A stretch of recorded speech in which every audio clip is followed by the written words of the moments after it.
కడప జిల్లా ప్రొద్దుటూరులో జరిగిన 23 లక్షల నగదు చోరీ కేసును పోలీసులు వేగంగా ఛేదించారు. బంగారం కొనుగోలు కోసం మహారాష్ట్రకు చెందిన వ్యాపారి ఇంట్లో ఉంచిన నగదును అక్కడే గుమస్తాగా పనిచేస్తున్న వ్యక్తి తన స్నేహితుడితో కలిసి అపహరించాడు. బాధితుడి ఫిర్యాదుతో రంగంలోకి దిగిన పోలీసులు ప్రొద్దుటూరు రైల్వే స్టేషన్ సమీపంలో 2 అంతర్రాష్ట్ర దొంగలను అరెస్ట్ చేశారు. నిందితుల నుంచి 22.91 లక్షల నగదును స్వాధీనం చేసుకున్నట్లు పోలీసులు తెలిపారు.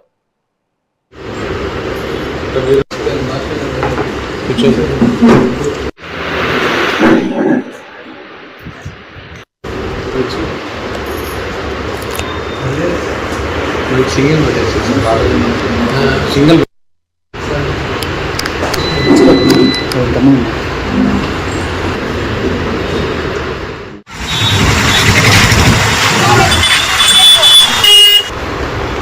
నమస్కారం.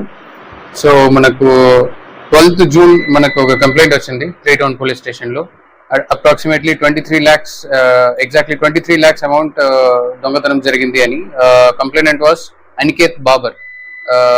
వాళ్ళు యాక్చువల్లీ నేటివ్ ఆఫ్ మహారాష్ట్ర.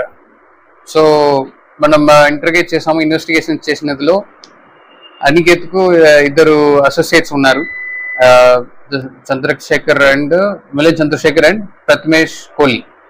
వాళ్ళిద్దరూ అనికేత్ తోనే కంప్లైంట్ తోనే పనిచేస్తారు. అండ్ క్రైమ్ జరిగినదికి 2 రోజు ముందు ఆన్ 10th of June వీళ్ళకు ఒక బిజినెస్ ట్రాన్సాక్షన్ లో 23 lakhs గోల్డ్ బిజినెస్ ట్రాన్సాక్షన్ లో 23 lakhs వచ్చింది.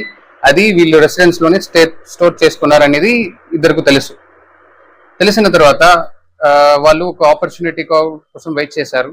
ఆన్ 12th కంప్లైనెంట్ బయట వెళ్ళినప్పుడు వీళ్ళిద్దరు వెళ్ళి తీసుకువెళ్ళి డిస్పోజ్ చేయడానికి ప్లాన్ చేశారు. మహారాష్ట్ర వెళ్ళడానికి కూడా ప్లాన్ చేశారు.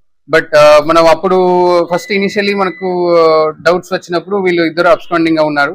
మనం ప్రయత్నం చేసి టెక్నిక్